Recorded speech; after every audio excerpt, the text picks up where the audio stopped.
Hello दोस्तों, मैं हूं आपका अपना दबोक गाय और आज मैं आपको सुनाने वाला हूं मुंशी प्रेमचंद्र की कहानी सभ्यता का रहस्य। तो चलिए फिर शुरू करते हैं। यूं तो मेरी समझ में दुनिया की 1001 बातें नहीं आती, जैसे लोग प्रातःकाल उठते ही अपने बालों पर छुरा क्यों चलाते हैं। क्या पुरुषों में भी इतनी नजाकत आ गई है कि बालों का बोझ उनसे नहीं संभलता। एक साथ ही सभी पढ़े लिखे आदमियों की आंखें इतनी कमजोर क्यों हो गई। दिमाग की कमजोरी ही इसका कारण है या कुछ और। लोग किताबों के पीछे क्यों इतना हैरान होते हैं, इत्यादि। लेकिन इस समय मुझे इन बातों से मतलब नहीं। मेरे मन में एक नया प्रश्न उठ रहा है और उसका जवाब मुझे कोई नहीं देता। प्रश्न यह है कि सभ्य कौन है और असभ्य कौन। सभ्यता के लक्षण क्या हैं। सरसरी नज़र से देखिए तो इससे ज़्यादा आसान और कोई सवाल ही ना होगा। बच्चा बच्चा इसका समाधान कर सकता है। लेकिन जरा गौर से देखिए तो प्रश्न इतना आसान नहीं जान पड़ता। अगर कोट पतलून पहनना, हाई टेट कॉलर लगाना, मैच पर बैठकर खाना खाना, दिन में 13 बार कोको या चाय पीना या सिगार पीते हुए चलना सभ्यता है, तो हम गोरों को भी सभ्य कहना पड़ेगा, जो सड़क पर बैठकर शाम को कभी कभी टहलते नजर आती है। शराब के नशे में आंखें सुर्ख, पैर लड़खड़ाते हुए रास्ता चलने वालों को अनायास छेड़ने की धुन। क्या उन गोरों को सभ्य कहा जा सकता है? कभी नहीं। यह तो सिद्ध हुआ कि सभ्यता कोई और चीज़ ही है। उसका देह से इतना संबंध नहीं है जितना मन से है। मेरे इने गिने मित्रों में एक राय रतन किशोर भी हैं। आप बहुत ही सहृदय, बहुत ही उदार, बहुत शिक्षित और एक बड़े ओहदेकार हैं। बहुत अच्छा वेतन पाने पर भी उनकी आमदनी खर्चे के लिए काफ़ी नहीं होती। 1/4 वेतन तो बंगले की ही भेंट से हो जाता था। इसलिए आप बहुधा चिंतित रहते हैं। रिश्वत तो नहीं लेते कम से कम, मैं नहीं जानता। हालांकि कहने वाले कहते हैं, इतना जानता हूँ कि वह भत्ता बढ़ाने के लिए दौरे पर बहुत रहते हैं। यहाँ तक कि इसके लिए हर साल बजट की किसी दूसरी मद से रुपए निकालने पड़ते हैं। उनके अफसर कहते हैं, इतने दौरे क्यों करते हो? तो जवाब देते हैं, इस जिले का काम ही ऐसा है कि जब तक खूब दौरे न किए जाएं, रियाया शांत नहीं रह सकती। लेकिन मज़ा तो यह है कि राय साहब उतने दौरे वास्तव में नहीं करते जितना वह अपने रोजनामचे में लिखते हैं। उनके पड़ाव शहर से 25 मील पर होते हैं। खेमे वहाँ गड़े रहते हैं, केम के अमले वहाँ पड़े रहते हैं और राय साहब घर पर मित्रों के साथ गपशप करते रहते हैं। पर किसी की मजाल थी कि राय साहब की नेकियत पर संदेह कर सके। उनके सभ्य पुरुष होने में किसी को शंका नहीं हो सकती। एक दिन मैं उनसे मिलने गया। उस समय वह अपनी घसियारे दमड़ी को डांट रहे थे। दमड़ी रात दिन का नौकर था, लेकिन घर रोटी खाने जाया करता था। उसका घर थोड़ी ही दूर था। कल रात को किसी कारण से यहाँ ना आ सका, इसलिए डांट पड़ रही थी। राय साहब, जब हम तुम्हें रात दिन खाने के लिए रखे हुए हैं तो तुम घर पर क्यों रहे? कल के पैसे कट जाएंगे। दमड़ी, हुजूर, एक मेहमान आ गए थे, इसी कारण से ना आ सका। राय साहब, तो कल के पैसे उसी मेहमान से ले लो। दमड़ी, सरकार, अब ऐसी खता कभी नहीं होगी। राय साहब, बकबक मत करो। दमड़ी, हुजूर। राय साहब, 2 रुपये जुर्माना। दमड़ी रोता चला गया। रोजा बख्शाने आया था, नमाज गले पड़ गई, 2 रुपये जुर्माना ठुक गया। खता यही थी कि बेचारा कसूर माफ़ कराना चाहता था। यह एक रात को गैर हाजिर होने की सज़ा थी। बेचारा दिन भर काम कर चुका था, यहाँ तक कि सोया न था। उसका दंड और घर भेते भट्टे उड़ाने वाले को कोई नहीं पूछता, कोई दंड नहीं देता। दंड तो मिले और ऐसा मिले कि जिंदगी भर याद रहे, पर पकड़ना तो मुश्किल है। दमड़ी भी अगर होशियार होता तो जरा रात रहे आकर कोठरी में सो जाता। फिर किसे खबर होती कि वह रात को कहाँ रहा। पर गरीब इतना चंट न था। दमड़ी के पास कुल 6 बिस्वे जमीन थी, पर इतने ही प्राणियों का खर्च भी था। उसके 2 लड़के, 2 लड़कियां और स्त्री सब खेती में लगे रहते थे। फिर भी पेट की रोटियां नहीं मयसर होती थी। लेकिन जमीन क्या उसे सोना उगल देती? अगर सब के सब घर से निकल मजदूरी करने लगते तो आराम से रह सकते थे। लेकिन मौरूसी किसान मजदूर कहलाने का अपमान न सह सकता, इस बदनामी से बचने के लिए 2 बैल बांध रखे थे। उसके वेतन का बड़ा भाग बैलों के दाने चारे में निकल जाता था। ये सारी तकलीफें मंजूर थी, पर खेती छोड़कर मजदूर बन जाना मंजूर न था। किसान की जो प्रतिष्ठा है वह कहीं मजदूर की हो सकती है, चाहे वह रुपया रोज ही क्यों न कमाए। किसानी के साथ मजदूरी करना इतने अपमान की बात नहीं। द्वार पर बंधे हुए बैल उसकी मान रक्षा किया करते थे, पर बैलों को बेचकर फिर कहाँ मुंह दिखलाने की जगह रह सकती है। एक दिन राय साहब उसे सर्दी से कांपते देखकर बोले, कपड़े क्यों नहीं बनवाता, कांप क्यों रहा है? दमड़ी, सरकार, पेट की रोटी तो पूरा नहीं पड़ती, कपड़े कहाँ से बनवाऊं? राय साहब, बैलों को बेच क्यों नहीं डालता? सैकड़ों बार समझा चुका हूं, लेकिन न जाने क्यों इतनी मोटी सी बात तेरे समझ में नहीं आती। दमड़ी, सरकार, बिरादरी में कहीं मुंह दिखाने लायक न रहूंगा, लड़की की सगाई न हो पाएगी, टाट बाहर कर दिया जाऊंगा।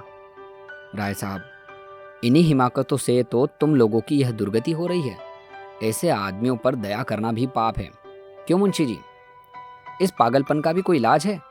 जाड़ों मर रहे हैं, पर दरवाजे पर बैल जरूर बांधेंगे। मैंने कहा, जनाब, यह तो अपनी अपनी समझ है।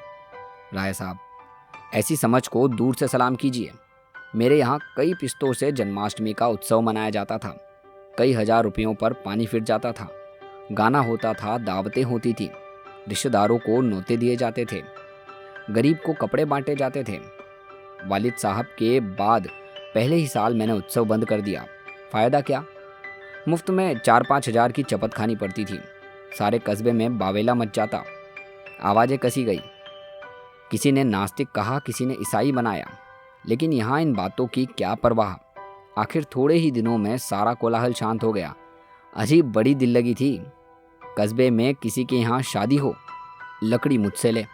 पुश्तों से यह रस्म चलती आ रही थी। वालिद तो दूसरों से दरख्त मोल लेकर इस रस्म को निभाते थे। थी हिमाकत या नहीं, मैंने फौरन लकड़ी देना बंद कर दिया। इस पर भी लोग बहुत रोए धोए, लेकिन दूसरों का रोना धोना सुनूं या अपना फायदा देखूं? लकड़ी से कम 500 रुपये सालाना की बचत हो गई। अब कोई भूलकर भी इन चीज़ों के लिए दिक्क करने नहीं आता। मेरे दिल में फिर से सवाल पैदा हुआ, दोनों में कौन सभ्य है? कुल प्रतिष्ठा पर प्राण देने वाले मूर्ख दमड़ी, या धन पर कुल मर्यादा की बलि देने वाले राय रतन किशोर? राय साहब के इल्जास के एक बड़े मार्के का मुकदमा पेश था। शहर का एक रईस खून के मामले में फंस गया था। उसकी जमानत के लिए राय साहब की खुशामद होने लगी। इज्जत की बात थी। रईस साहब का हुक्म था कि चाहे रियासत बिक जाए, पर इस मुकदमे से बेदाग निकल जाऊं। डालियां लगाई गई, सिफारिशें पहुंचाई गई, पर राय साहब पर कोई असर न हुआ। रईस के आदमियों को प्रत्यक्ष रूप से रिश्वत की चर्चा करने की हिम्मत न पड़ती थी। आखिर जब कोई बस न चला तो रईस की स्त्री से मिलकर सौदा पटाने की ठानी। रात के 10 बजे थे। दोनों महिलाओं में बातें होने लगी। 20 हजार की बातचीत थी। राय साहब की पत्नी तो इतनी खुश हुई कि उस वक्त राय साहब के पास दौड़ी हुई आई और कहने लगी, ले लो ले लो। राय साहब ने कहा, इतनी बेसब्र न हो, वह तुम्हें अपने दिल में क्या समझेगी? कुछ अपनी इज्जत का भी ख्याल है या नहीं? माना की रकम बड़ी है और इससे एक बार की तुम्हारी आए दिन की फरमाइशों से मुक्त हो जाऊंगा, लेकिन एक सिविलियन की इज्जत से भी कोई मामूली चीज़ नहीं है। तुम्हें पहले बिगड़ कर कहना चाहिए था कि मुझे ऐसी बेहूदगी बातें नहीं करनी है, और करनी है तो यहाँ से चले जाओ, मैं अपने कानों से नहीं सुनना चाहती। स्त्री, यह तो मैंने पहले ही किया, बिगड़ कर खूब खरी खोटी सुनाई। क्या इतना भी नहीं जानती? बेचारी मेरे पैरों पर सिर रखकर रोने लगी। राय साहब, यह कहा था कि राय साहब से कहूंगी तो मुझे कच्चा ही चबा जाएंगे। यह कहते हुए राय साहब ने गदगद होकर अपने पत्नी को गले लगा लिया। स्त्री, अजी, मैं न जाने ऐसी कितनी ही बातें कह चुकी हूँ, लेकिन किसी तरह टाले नहीं टलती, रो रो कर जान दे रही है। राय साहब, उससे वादा तो नहीं कर लिया? स्त्री, वादा? मैं रुपए लेकर संदूक में रखाई, नोट थे। राय साहब, कितनी जबरदस्त अहमक हो, न मालूम ईश्वर ने तुम्हें कभी समझ देगा भी या नहीं। स्त्री, अब क्या देगा, देना होता तो दे दी न होती। राय साहब, हाँ, मालूम तो ऐसा ही होता है। मुझसे कहा तक नहीं और रुपए लेकर संदूक में दाखिल कर दिए। अगर किसी तरह बात खुल जाए तो कहीं का न रहूं। स्त्री, तो भाई सोच लो, अगर कुछ गड़बड़ हो तो मैं जाकर रुपए लौटा दूं। राय साहब, फिर वही हिमाकत। अरे अब तो जो होना था हो चुका, ईश्वर पर भरोसा करके जमानत लेनी पड़ेगी। लेकिन तुम्हारी हिमाकत में शक नहीं। जानती हो यह सांप के मुंह में उंगली डालना है। यह भी जानती हो कि मुझे ऐसी बातों से नफरत है, फिर भी बेसब्र हो जाती हो। अब की बार तुम्हारी हिमाकत से मेरा व्रत टूट रहा है। मैंने दिल में ठान लिया था कि इस मामले से हाथ न डालूंगा, लेकिन तुम्हारी हिमाकत के मारे जब मेरी कुछ भी न चलने पाए। स्त्री, मैं जाकर लौटाए देती हूँ। राय साहब, और मैं जाकर जहर खाए लेता हूँ। इधर तो स्त्री पुरुषमय अभिनय हो रहा था, उधर दमड़ी उसी वक्त अपने गांव के मुखिया के खेत से ज्वार काट रहा था। आज वह रात भर की छुट्टी लेकर घर गया था। बैलों के लिए चारे का एक तिनका भी नहीं है। अभी वेतन मिलने में कई दिन की देर है। मोल ले न सकता था। घर वालों ने दिल को कुछ घास छील कर खिलाई थी, लेकिन ऊंट के मुंह में जीरा। उतनी घास से क्या हो सकता था। दोनों बैल भूखे पड़े थे। दमड़ी को देखते ही दोनों पूंछें ऊंची करके हुंकारने लगे। जब वह पास गया तो उन दोनों की हथेलियां चाटने लगे। बेचारा दमड़ी मन महसूस कर रह गया। सोचा, इस वक्त तो कुछ नहीं कर सकता, सवेरे किसी से उधार लेकर चारा लाऊंगा। लेकिन जब 11 बजे उसकी आंखें खुल गई तो उसने देखा दोनों बैल अभी तक नांद पर खड़े हैं। चांदनी रात थी। दमड़ी को जान पड़ा कि दोनों उसकी ओर उपेक्षा और याचना की दृष्टि से देख रहे हैं। उनकी क्षुधा वेदना देखकर उसकी आंखें सजल हो गई। किसान को अपने बैल अपने लड़कों की तरह प्यारे होते हैं। वह उन्हें पशु नहीं, अपना मित्र और सहायक समझता। बैलों को भूखे खड़े देखकर नींद आंखों से भाग गई। कुछ सोचता हुआ उठा, हंसियां निकाली और चारे की फिक्र में चला। गांव से बाहर बाजरे और ज्वार के खेत थे। दमड़ी के हाथ कांपने लगे, लेकिन बैलों की याद ने उसे उत्तेजित कर दिया। चाहता तो कई बोझ काट सकता था, लेकिन वह चोरी करते हुए भी चोर न था। उसने केवल उतना ही चारा काटा जितना बैलों के लिए रात भर के लिए काफ़ी हो। सोचा, अगर किसी ने देख भी लिया तो उससे कह दूंगा बैल भूखे थे इसलिए काट लिया। उसे विश्वास था कि थोड़े से चारे के लिए कोई मुझे पकड़ नहीं सकता। मैं कुछ बेचने के लिए थोड़ी काट रहा हूँ। फिर ऐसी निर्दयी कौन है जो मुझे पकड़ ले। बहुत करेगा, अपने दाम ले लेगा। उसने बहुत सोचा। चारे का थोड़ा होना ही उसे चोरी के अपराध से बचाने को काफ़ी था। चोर उतना काटता जितना उससे उड़ जाता। उसे किसी के फायदे और नुकसान से क्या मतलब।